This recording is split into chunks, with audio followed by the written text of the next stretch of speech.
Attention, cette vidéo spoil la série Marvel Les Agents du Shield de la saison 1 à la saison 3 ainsi que les productions qui vont s'afficher à l'écran. Si vous voulez comprendre un peu plus cette vidéo, je vous conseille d'aller voir ma vidéo qui parle de l'organisation du Shield.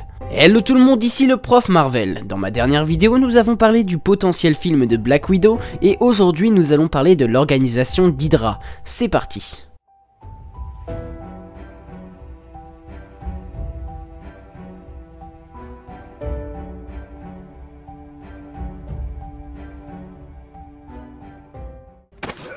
Pitié de vous, bon sang. Le premier d'une légion. Coupez une tête. Il en repoussera deux de plus. Aïe, Hydra. Hydra a été fondée sur la conviction que l'humanité fait un mauvais usage de la liberté. Ce que nous n'avions pas prévu, c'est que si on essaie de les priver de leur liberté, les hommes résistent. La guerre nous a beaucoup appris. Il fallait que l'humanité renonce à sa liberté de son plein gré. Après la guerre, les Shield fut fondé et j'ai été recruté. La nouvelle Hydra a grandi, un magnifique parasite à l'intérieur du Shield. Depuis 70 ans, dans le plus grand secret, Hydra a alimenté les crises et tiré profit de la guerre. Et quand l'histoire ne coopérait pas, Hydra a changé le cours de l'histoire. Cette petite tirade a été prononcée par Arnim Zola lors de Captain America, le soldat de l'hiver.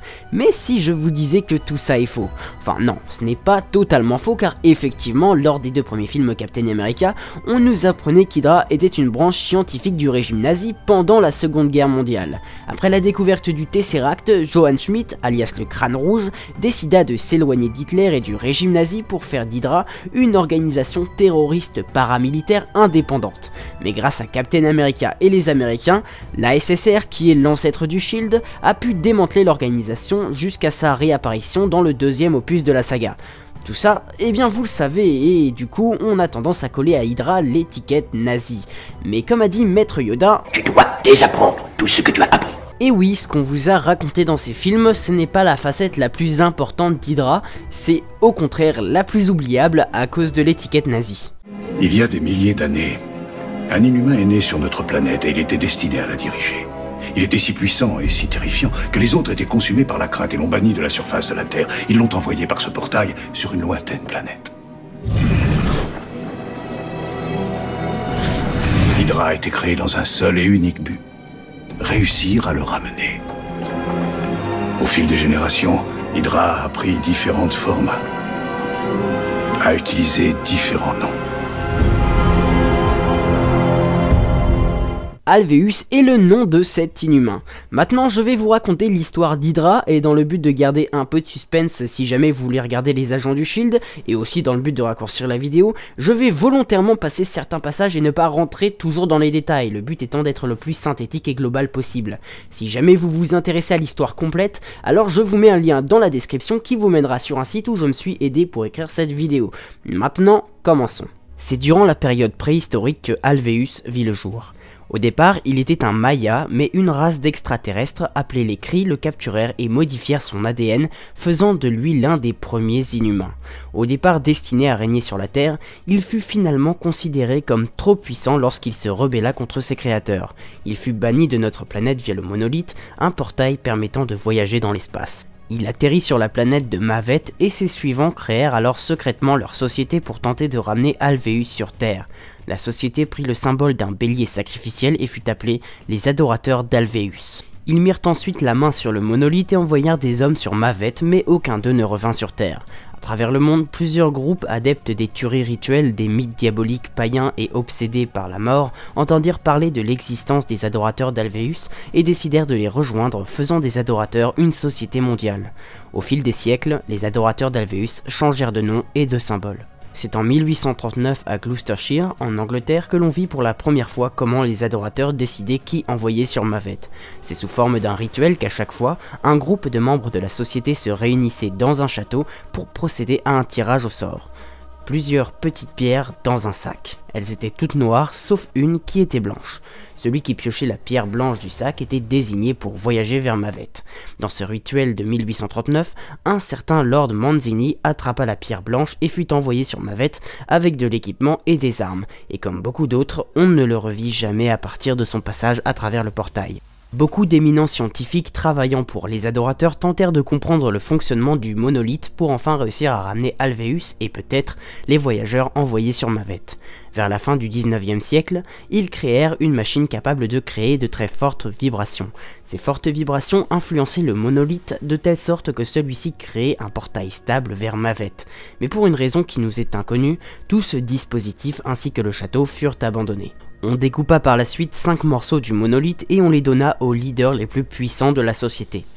Lorsque les nazis arrivèrent au pouvoir en Allemagne en 1933, le leader actuel de la société, Johann Schmidt, essaya de rejoindre la division des armes spéciales de la SA de Hitler, dirigée par Ernst Kaufmann. Cependant, il fut lamentablement rejeté et il rejoignit à la place les SS dirigés par Heinrich Himmler. En juin 1934, pendant la nuit des longs couteaux, Johann Schmidt et ses troupes SS décimèrent Kaufmann et toute son unité, et un seul homme survécut. Cet homme était le docteur Arnim Zola, et Schmidt le prit sous son commandement, puis reprit le programme d'armes de Kaufmann pour former sa propre division de recherche. Cette division servit en réalité de couverture à la société secrète des Adorateurs d'Alveus, et Schmidt la baptisa alors Hydra sous l'approbation d'Adolf Hitler. Hydra prit le symbole de l'hydre et prit comme slogan « Couper une tête, il en repoussera deux » en référence au mythe de l'hydre et à l'apparence d'Alveus. Suite à cela, Zola contribua à la montée en puissance militaire de l'organisation en créant des armes extrêmement avancées. En 1940, Hydra envoya des assassins pour éliminer Howard Stark, mais la tentative échoua car Stark fut aidé par le colonel Chester Phillips de l'armée américaine pour se débarrasser des assassins. C'est d'ailleurs à la suite de cette tentative d'assassinat que les États-Unis créèrent la SSR, l'ancêtre du Shield. À la fin de cette année, après avoir entendu parler du docteur Erskine et de son sérum de super soldat en cours de création, Hitler envoya Hydra rendre visite à Erskine pour le forcer à terminer sa formule, puis pour la récupérer. Plus tard, dans le château de Kaufmann, Schmidt s'injecta le sérum pour devenir un surhomme, faisant de lui le Crâne Rouge. En 1942, Hitler offrit à Crâne Rouge et son organisation plusieurs usines au sein de l'Europe, et peu à peu les membres d'Hydra commencèrent à donner plus de fidélité au Crâne Rouge qu'au Troisième Reich. Crâne Rouge commença ensuite à s'intéresser de près au Tesseract et finit par le localiser en Norvège dans un château à Tønsberg. Il confia ensuite l'artefact à Arnim Zola pour créer de nouvelles armes, et c'est à partir de ce moment qu'Hydra s'écarta de son but premier, celui de ramener Alveus sur Terre. Crâne Rouge, ne s'étant jamais vraiment intéressé à Alveus, avait un tout autre projet en tête, celui de conquérir le monde. Dans cette période, Crâne Rouge envoya un général d'Hydra, Werner Reinhardt, pour récupérer d'autres puissants artefacts. Reinhardt et son équipe tombèrent alors sur le cadavre d'un Kree et ce dernier fut stocké dans un des centres de recherche d'Hydra en Autriche. En 1943, l'usine autrichienne d'Hydra fut attaquée par Captain America et ce dernier affronta Crâne Rouge pour la première fois. Par la suite, d'autres bases d'Hydra furent détruites par le héros aidé de Bucky Barnes et des commandos hurlants. En 1944, le général Reinhardt captura un groupe de personnes ayant mis la main sur un artefact mystique appelé l'obélisque, un objet qui transformait la personne en pierre au moindre contact. Lorsque Reinhardt montra l'obélisque à Crâne Rouge, ce dernier lui dit que cet artefact était sûrement le secret de la mort elle-même. L'obélisque fut ensuite stocké dans la forteresse de Reinhardt en Autriche, où il l'expérimenta en l'utilisant sur ses prisonniers, notamment sur une jeune femme asiatique. En 1945, alors qu'Arnim Zola devait être transféré dans un autre établissement d'Hydra, Captain America et les commandos hurlants le capturèrent et le transférèrent à Londres pour y être interrogé par le colonel Chester Phillips. Après cette perte, alors que Crâne Rouge s'apprêtait à lancer une grande attaque, Captain America infiltra sa base mais fut capturé et amené devant le leader d'Hydra. Il fut sauvé par les commandos hurlants et le détachement de l'armée américaine du colonel Chester Phillips, poussant Crâne Rouge à s'envoler dans le Valkyrie avec le Tesseract et laissant ses hommes d'Hydra à la merci des Américains. Captain America monta à bord de l'avion et se confronta au Crâne Rouge qui essaya d'utiliser le Tesseract à main nue, provoquant l'ouverture d'un portail dimensionnel et l'engloutissant en dehors de la Terre.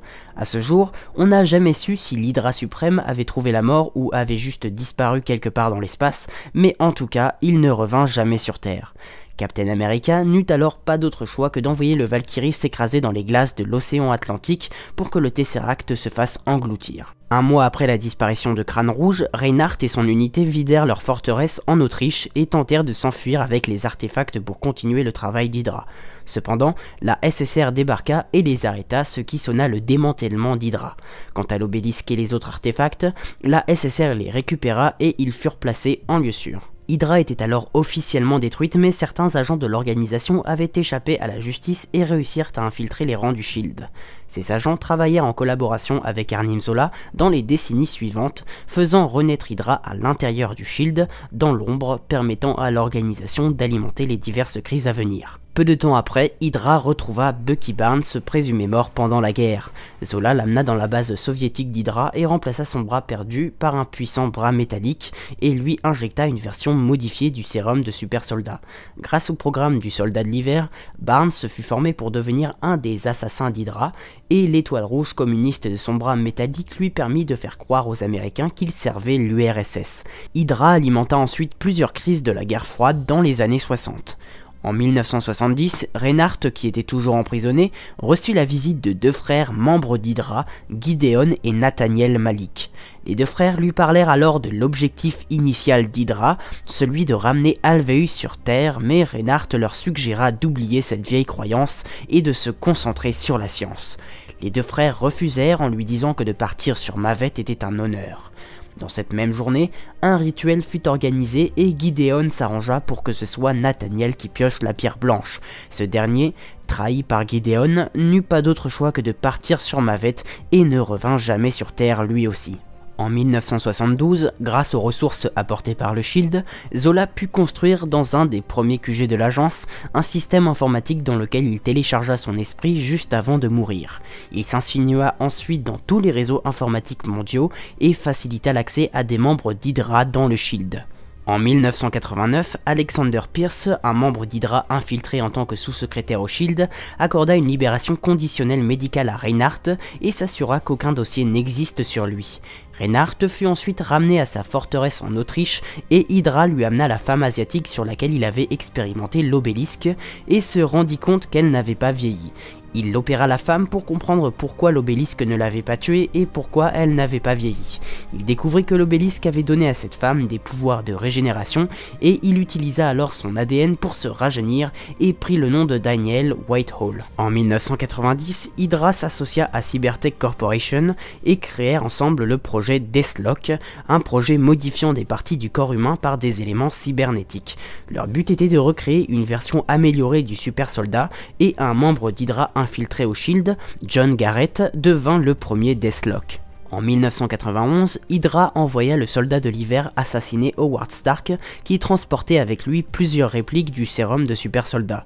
Maria Stark fut aussi victime de cet assassinat et le soldat de l'hiver ramena les sérums à la base soviétique d'Hydra. L'organisation créa alors 5 autres soldats de l'hiver, mais elle perdit vite le contrôle de ces derniers, l'obligeant à les cryogéniser définitivement. Pendant ce temps, Gideon Malik utilisa ses relations pour cacher le monolithe qu'il possédait à la NASA. Il travailla avec eux sur le projet Distant Star Return, dans l'espoir de ramener Alveus sur Terre et de lui donner le contrôle d'Hydra. En 2001, une équipe de 4 hommes fut envoyée à travers le portail et elle ne revint jamais elle non plus. Peu après, Gideon Malik devint membre du Conseil de sécurité mondiale, un conseil supervisant Nick Fury et l'organisation du SHIELD. En 2012, lors de la bataille de New York, Malik ordonna à Fury de bombarder la ville envahie par Loki et les Chitauri, mais Fury refusa et fut blâmé par Malik car Thor avait repris le Tesseract au SHIELD pour l'emmener sur Asgard. En 2013, l'Hydra suprême actuel, le baron Wolfgang von Strucker, prit contact avec Mark Smith, un agent du SHIELD ayant travaillé sur le sceptre de Loki. Strucker lui proposa de rejoindre Hydra et Smith accepta car il n'adhérait pas aux méthodes du SHIELD. Ensemble, ils volèrent le sceptre au SHIELD et plusieurs armes chitoriennes. Un peu plus tard, Hydra bâtit l'un de ses centres de recherche en Sokovie et au cours des 2 années suivantes, un groupe de scientifiques dirigé par Von Strucker et un certain Dr. List utilisèrent l'énergie du sceptre pour alimenter les armes chitoriennes et les nouvelles armes d'Hydra. Ils menèrent également des expériences sur des humains se portant volontaires et parmi les cobayes se trouvaient les jumeaux Wanda et Pietro Maximoff. D'un autre côté, John Garrett, le premier Deathlock, finança le projet Centipede pour créer d'autres super soldats à partir d'une variation du sérum de super soldats, de rayons gamma et du virus extrémiste du mandarin.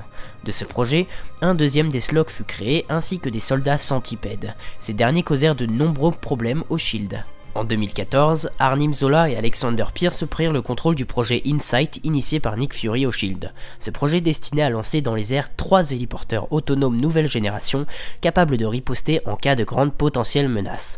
L'algorithme créé par Zola modifia l'objectif des héliporteurs, les poussant à tuer 20 millions de personnes représentant une future menace pour Hydra, telle que le Dr Stephen Strange par exemple. Hydra envoya également le soldat de l'hiver pour assassiner Fury, laissant à Pierce le champ libre pour prendre le contrôle du SHIELD. Cependant, Fury simula sa mort et, avec l'aide de Captain America, Black Widow, le Faucon et certains agents, le SHIELD réussit à percer à jour Hydra. Arnim Zola et Alexander Pierce trouvèrent la mort et les 3 héliporteurs furent détruits, détruisant au passage le Triskelion, le QG du SHIELD. Dans cette bataille, Hydra perdit le contrôle du soldat de l'hiver qui les abandonna. Suite à la bataille du Triskelion, Garrett et les membres infiltrés d'Hydra dans le SHIELD furent percés à jour. Certains membres prirent la fuite, comme l'agent Rumlow, gravement blessé par la bataille du Triskelion, d'autres furent arrêtés, comme l'agent Grant Ward qui avait tissé un lien fort avec une équipe spéciale d'agents du SHIELD, et d'autres furent éliminés comme Jasper Sitwell ou John Garrett, le premier Deathlock. Le deuxième Deathlock, Mike Peterson, quant à lui, put enfin retrouver sa liberté. Von Strucker et le Dr List continuèrent à mener des expériences sur des hommes en Sokovie, cependant il y eut un bon nombre de morts et seuls les jumeaux Maximoff en ressortirent vivants avec des super pouvoirs en prime, faisant d'eux Vif d'Argent et la Sorcière Rouge. Daniel Whitehall, quant à lui, continua ses recherches sur l'obélisque et découvrit l'existence d'une cité-cri cachée sous la ville de San Juan à Porto Rico. Grâce à Hydra, Whitehall put récupérer l'obélisque qu'on lui avait confisqué à la fin de la guerre suite à plusieurs altercations entre Hydra et le SHIELD. Cependant, le SHIELD découvrit aussi l'existence de la ville Kree et se rendit sur place. Whitehall fit la rencontre d'une jeune femme appelée Sky, qui n'était autre que la fille de la femme asiatique sur laquelle il avait mené ses expériences avec l'obélisque. Quelques moments après avoir révélé à Sky les pouvoirs que possédait sa mère, et espérant que celle-ci possède le même genre de capacité, Whitehall fut abattu par Phil Coulson, le chef de l'équipe spéciale d'agents du SHIELD. L'obélisque révéla quant à lui sa vraie nature dans la cité Kree. Il possédait en son sein des cristaux terrigènes inhumains et ces cristaux explosèrent en la présence de Sky, l'exposant à la brume terrigène et la faisant devenir une inhumaine comme sa mère. Après la mort de Whitehall, les leaders d'Hydra se réunirent pour trouver son remplaçant. Parmi ces leaders, il y avait le Dr List, représentant du baron Von Strucker, un sheik, une baronne, un banquier et un certain Octavian Bloom. Ce dernier finit par tuer le sheik, la baronne et le banquier, tandis que lui fut éliminé par le SHIELD, ne laissant que le Dr List et Von Strucker à la tête de l'organisation. En parallèle, les Avengers se réunirent à nouveau et commencèrent à attaquer toutes les bases d'Hydra existantes. Ils commencèrent par celle du Soudan où ils affrontèrent le Dr Jensen. Tout le personnel d'Hydra battit en retraite, tandis que le Dr Jensen fut neutralisé par les Avengers. Le Dr List fut ensuite retrouvé par le SHIELD dans une base d'Hydra en Arctique. Cette base fut détruite et les agents d'Hydra qui s'y trouvaient furent éliminés, poussant List à se réfugier à la base de Sokovie où se trouvait le baron Von Strucker. Cependant, le SHIELD découvrit également l'existence de la base de Sokovie et transmirent sa localisation à Maria Hill, qui l'a transmis aux Avengers. Ces derniers prirent alors d'assaut la dernière base active d'Hydra et le Dr List fut éliminé par Iron Man, tandis que le baron Von Strucker fut neutralisé par Captain America et incarcéré dans une prison de l'OTAN. Dans cette bataille, les jumeaux Maximoff, Vif d'Argent et la Sorcière Rouge prirent la fuite et quittèrent Hydra après avoir brièvement affronté les Avengers. Hydra perdit alors le sceptre de Loki et Von Strucker fut assassiné par Ultron quelques jours plus tard. Gideon Malik fut un des rares membres d'Hydra ayant réussi à se protéger grâce à son argent et ses relations. Tout en continuant à travailler secrètement sur le projet Distant Star Return à la NASA, il devint conseiller du président et réussit à remplacer le SHIELD par une organisation appelée l'ATCU qui devrait s'occuper de capturer et étudier des inhumains. Le but réel de Malik était d'offrir une armée d'inhumains à Alveus pour son retour sur Terre. Pendant ce temps, un des anciens agents du SHIELD, Mitchell Carson, en réalité membre d'Hydra, conclut un accord avec Darren Cross. Le deal concluait qu'en vendant les particules PIM à Carson, Darren Cross pourrait en échange affirmer sa position de leader d'Hydra. Cependant, le nouveau Ant-Man, Scott Lang, aidé de Hank Pym et de sa fille, déjouèrent les plans de Darren Cross, alias Yellow Jacket. D'un autre côté, des membres d'Hydra récoltèrent un bon nombre de pièces détachées des robots d'Ultron en Sokovie et fabriquèrent un robot géant appelé Ultimo. Avec celui-ci, ils attaquèrent un petit village en Europe de l'Est, mais les Avengers l'arrêtèrent. Enfin, c'est l'agent Grant Ward qui reprit les rênes d'Hydra malgré la réticence de certains membres. Il recruta de nouveaux membres pour créer sa propre organisation et traqua le Shield existant encore en secret. Dans les membres que Ward recrutait, on pouvait notamment trouver le fils du baron Von Strucker, Werner, et c'est ce dernier qui aida Ward à rendre son Hydra plus puissante. Cependant, Werner Von Strucker se rendit chez Gideon Malik pour informer que Ward avait créé sa propre Hydra. Gideon Malik contacta Ward et lui offrit une rédemption contre le Shield, mais Ward refusa avec arrogance, disant qu'il n'avait besoin de l'aide de personne. Cependant, ils complotèrent tous les deux pour éliminer Werner Von Strucker.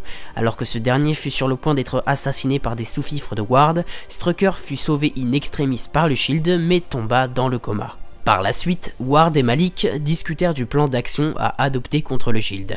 Les objectifs de Ward étaient de tuer Phil Coulson, le directeur du Shield, tandis que Malik devina que Ward cherchait le coffre-fort de la famille Von Strucker, un coffre contenant, d'après des rumeurs, la chose la plus puissante qu'Hydra ait jamais possédée.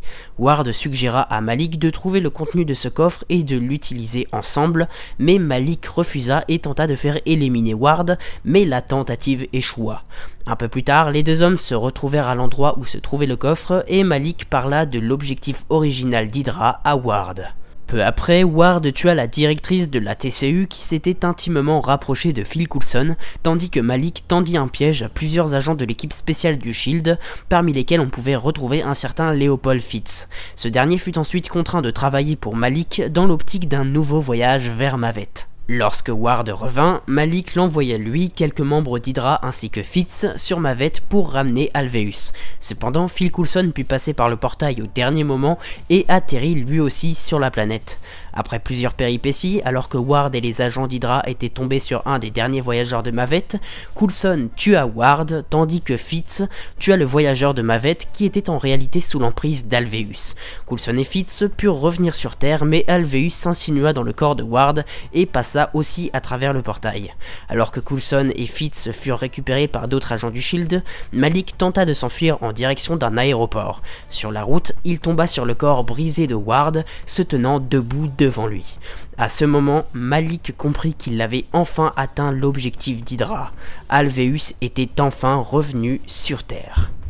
Pendant 3 mois, Alveus reprit des forces auprès de Malik dans l'une des bases d'Hydra, et après plusieurs péripéties avec le Shield et quelques missions en coopération, Alveus rassembla les têtes pensantes d'Hydra dans le château de Malik et leur dévoila sa véritable apparence. Il prit ensuite le contrôle de l'organisation en rappelant à Malik le sacrifice de son frère Nathaniel.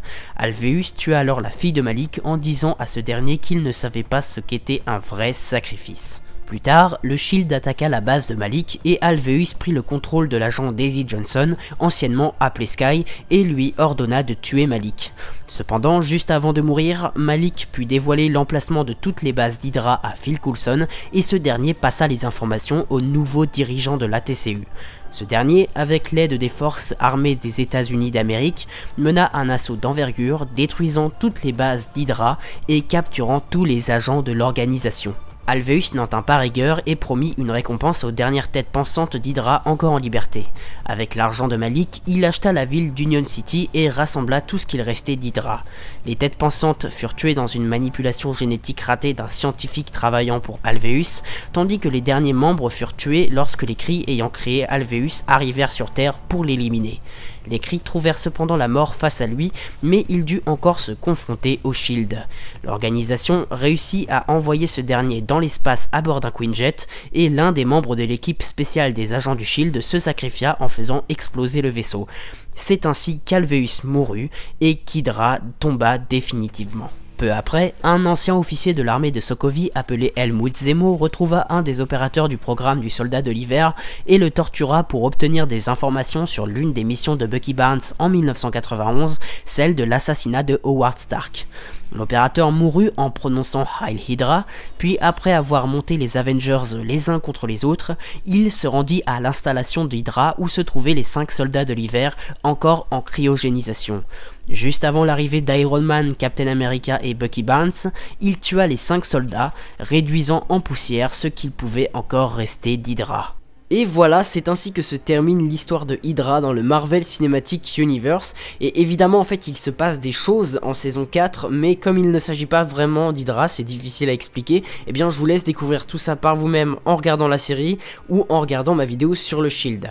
Et si vous avez vu le dernier épisode qui est sorti le vendredi 23 mars avril, et bien à la fin de l'épisode, un mystérieux personnage a prononcé Hail Hydra. Donc est-ce que Hydra est véritablement morte? Est-ce qu'elle est encore là quelque part dans l'ombre? Eh bien on le découvrira, ma vidéo sortira malheureusement après qu'on ait eu la réponse, donc la question ne sera plus valable évidemment, mais voilà, j'espère que ça vous aura donné envie de découvrir la série Marvel les Agents du Shield, parce que c'est vraiment une très bonne série, je vous la recommande chaudement et je pense que vous avez compris que j'aimais beaucoup les Agents du Shield vu le nombre de fois où j'en parle sur ma chaîne.